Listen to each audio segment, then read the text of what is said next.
Presenza in mattinata del presidente della regione Veneto Luca Zaia, giunto in città per sostenere la candidatura di Massimo Bitonci.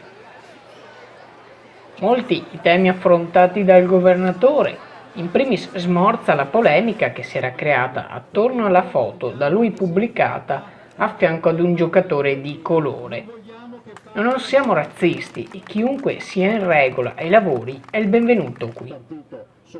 In seguito commenta la decisione della Cassazione di rilasciare Riina per motivi di salute. Doveva rimanere dentro. Al termine, giro per la città assieme al candidato sindaco per visitare le attività produttive del centro. Molte le persone giunte in piazza a sostegno dei due.